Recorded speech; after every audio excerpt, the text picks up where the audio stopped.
Bien, vamos a hablar a continuación acerca de los desafíos. La migración en América Latina y el Caribe es un fenómeno complejo, presenta desafíos y también oportunidades. Si se implementan las políticas, es que el deterioro económico de Bolivia está impulsando a una inmigración importante de nuestros compatriotas hacia algunos países, principalmente Chile.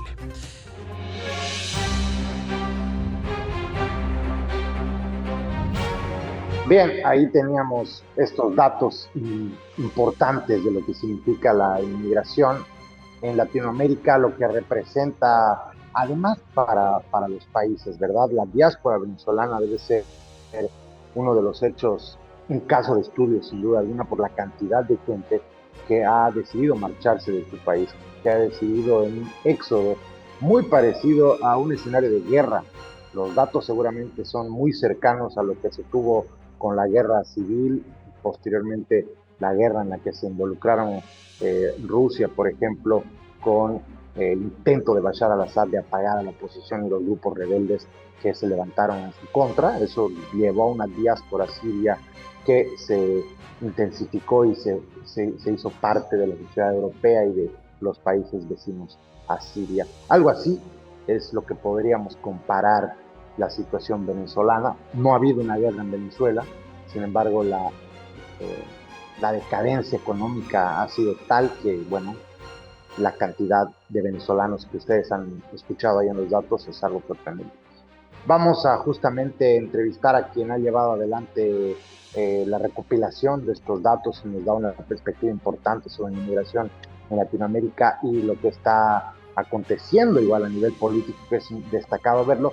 Está con nosotros el politólogo Juan Pablo Chamorro. ¿Cómo estás, Juan Pablo? Bienvenido de TP Mundo. Muchísimas gracias, José Luis, por el espacio y la oportunidad para hablar de este tema que es sumamente preocupante. Efectivamente. A ver, hablemos de lo que representa políticamente la inmigración. He tenido conversaciones con españoles, con alemanes en algún momento, de la molestia que ha llegado a causarles la irrupción de una minoría, la irrupción de inmigrantes en sus territorios, como según ellos se sienten como inseguros en su propio territorio, porque según ellos el crimen avanza.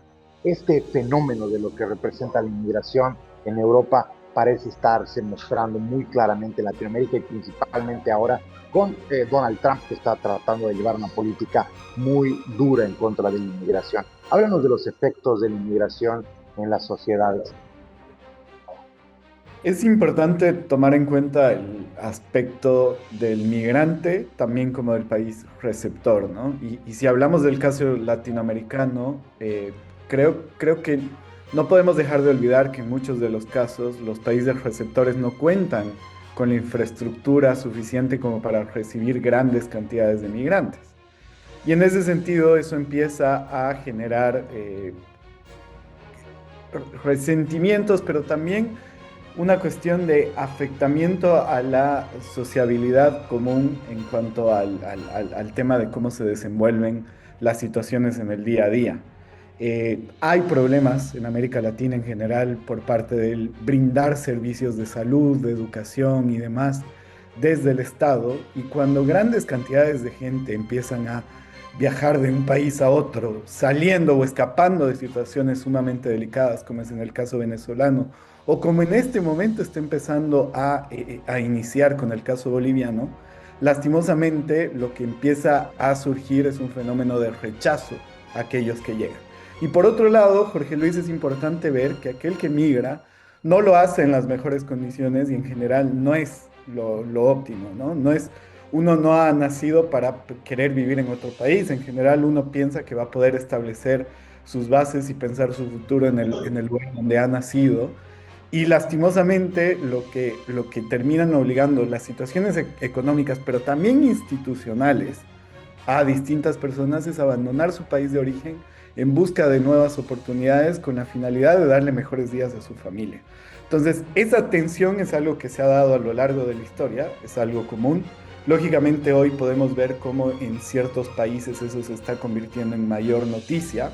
Hay países como por ejemplo Chile, donde se marca que la migración va a ser uno de los principales temas de la campaña electoral, porque existe una gran preocupación por la afluencia de los bolivianos, de los venezolanos en el último tiempo, de los haitianos hace unos años atrás y actualmente de los bolivianos. Entonces, en general, es importante también observar y entender de que esto que sucede es también una advertencia de lo importante que es sostener las bases institucionales de los distintos países. Oye, y entonces a nivel político, teniendo en cuenta que termina siendo una preocupación ciudadana, y mira, todos seguramente los políticos han visto muy detenidamente el caso de Estados Unidos, ¿no?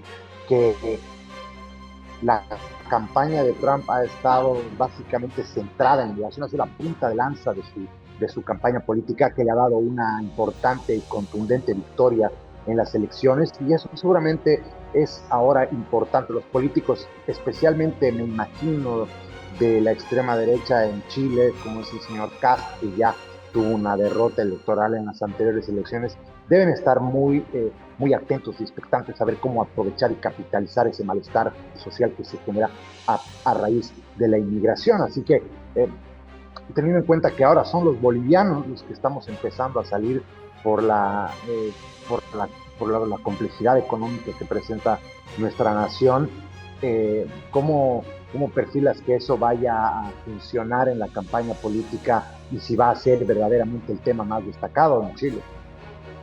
Probablemente es bueno en este punto mencionar algunos datos nuevamente que nos van a permitir ahondar en por qué esto es un tema electoral, y no solamente en un lado del espectro político, sino en absolutamente todo.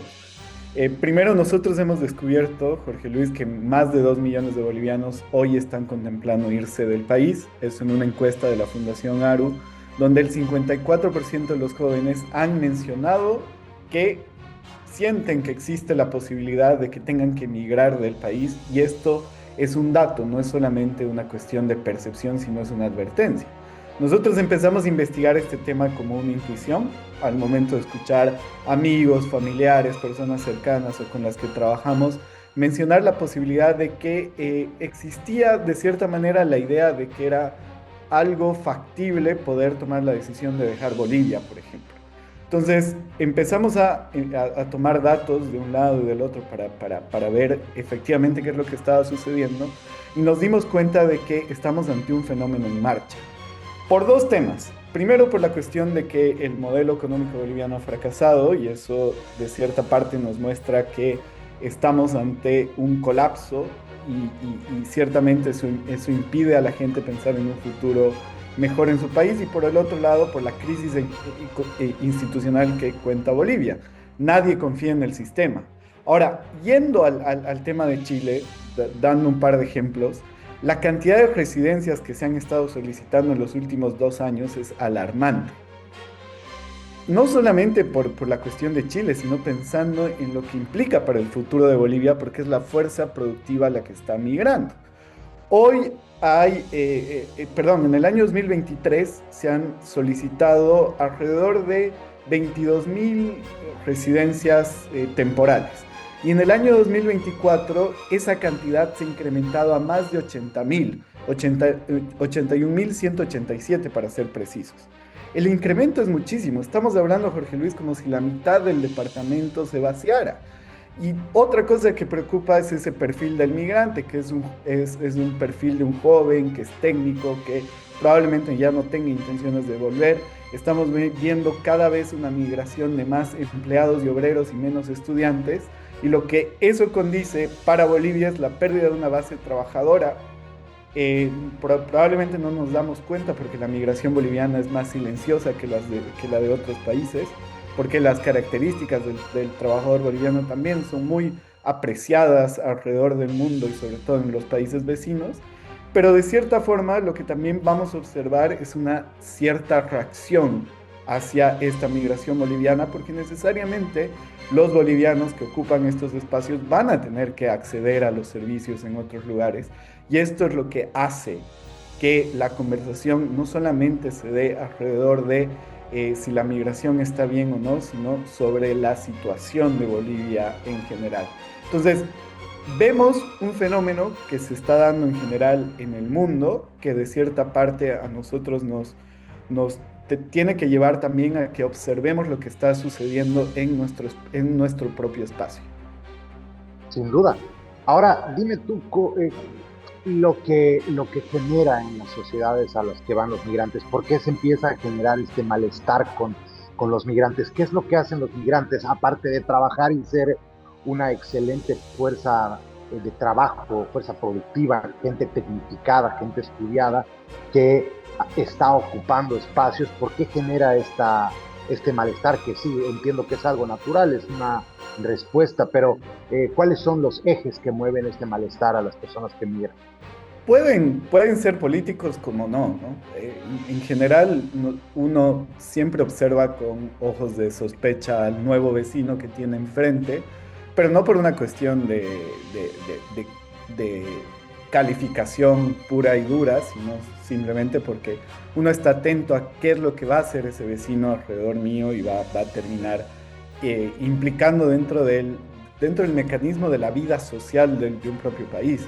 Es diferente una migración ucraniana, es diferente que no ha generado ese malestar los ucranianos como generan los sirios o generan los árabes o generan los venezolanos. ¿Por qué crees que se ve eso? Existen los prejuicios también, ¿no? Y es importante mencionarlo. Ciertamente ya se encierra o se cataloga la migración de tal país como de determinada manera. Los propios bolivianos lo hacíamos en su momento con la migración peruana que llegaba en grandes cantidades a la ciudad del Alto, por ejemplo. Y en ese sentido, lo que de cierta forma, ya sea por la característica de algunos que son más ruidosos que otros, de cierta forma se terminan encerrando en etiquetas que eso después es utilizado ciertamente por algunos políticos, eso también es aprovechado por determinadas personas que ven que eso les va a favorecer para sus propias plataformas.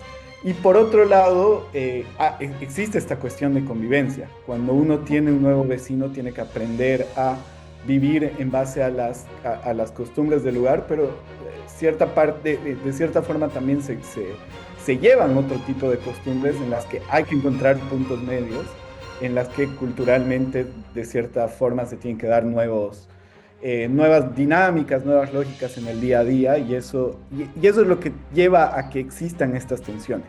Claro, además, en el caso de los bolivianos, nos vamos pues con nuestras manos y nuestro gran poder a tomar algunas calles. ¿Eso será que también molesta un poco? Ciertamente el hecho de la fiesta o la manera en la que los bolivianos viven particularmente ciertos espacios puede llegar a sorprender a aquellos que ven la migración boliviana como tal, ¿no?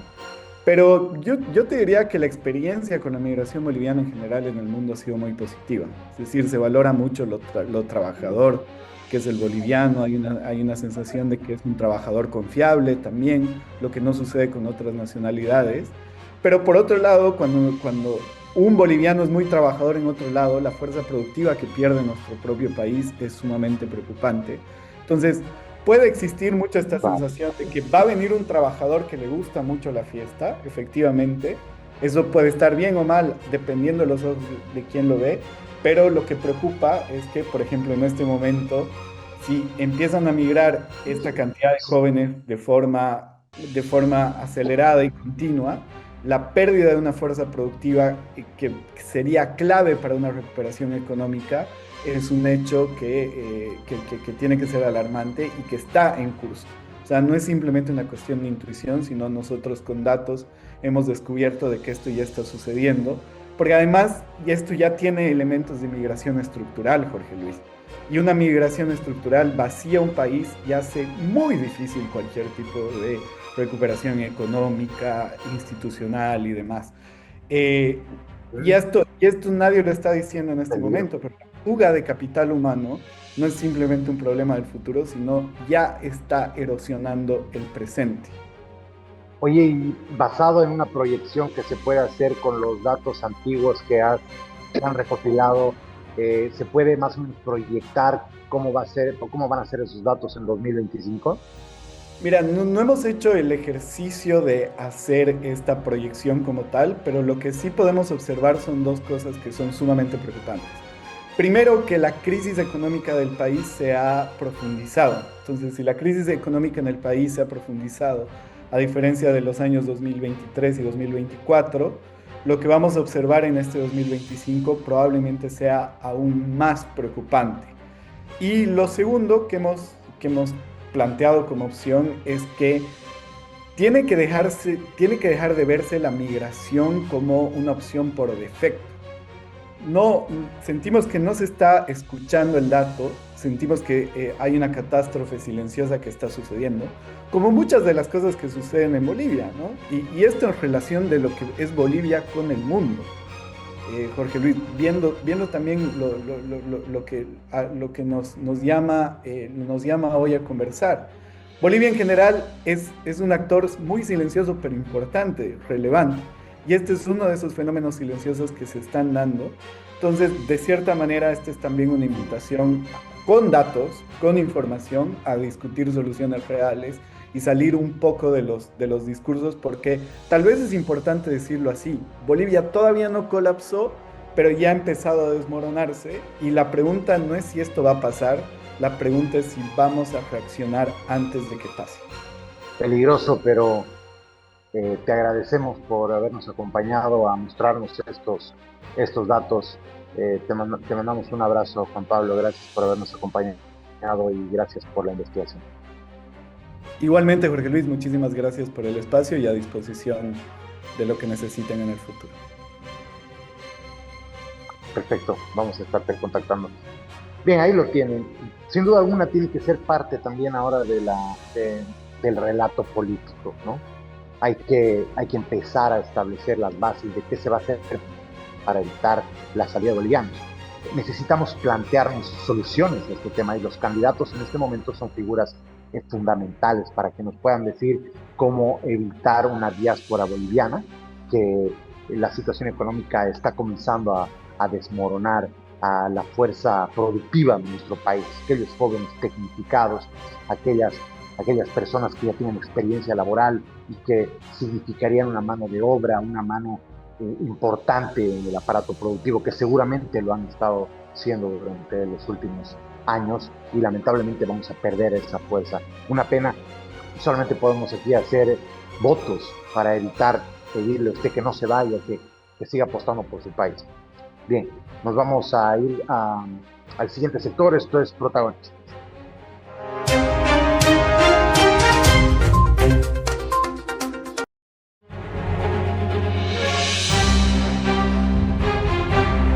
Bien, y nuestro protagonista de esta semana, tenemos que hablar, por supuesto, de una estrella de música que ha estado envuelta en escándalos sexuales, en escándalos de violencia, de tráfico de personas, que no le está pasando para nada bien, tiene muchas posibilidades de ser condenado, y estamos hablando de nada más y nada menos que de Sean Diddy Combs, más conocido como Puff Daddy. Hablamos de la caída de este ícono en el banquillo de los acusados por tráfico sexual. Sean Diddy Combs, conocido como Puff Daddy, enfrenta un juicio federal en Nueva York por cargos de tráfico sexual, crimen organizado y prostitución forzada. Desde su arresto en septiembre de 2024, este magnate del hip hop ha permanecido en prisión preventiva tras haberle sido negada la libertad bajo fianza en no una, varias ocasiones.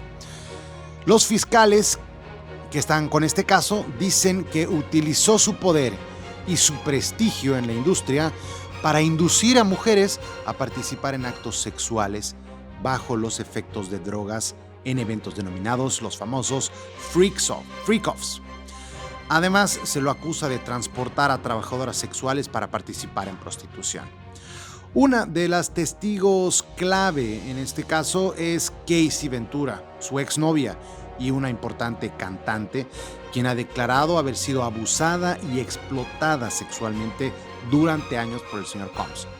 Relató que participó en fiestas sexuales semanales que podían durar hasta 4 días, donde interactuaba con escorts mientras Combs observaba y grababa. La fiscalía presentó un video en el año 2016 en el que se muestra a Combs agrediendo brutalmente a Casey en un hotel, mientras que la defensa argumenta que se trata de una relación compleja pero consensuada. El juicio también ha revelado detalles inquietantes sobre las actividades de Combs.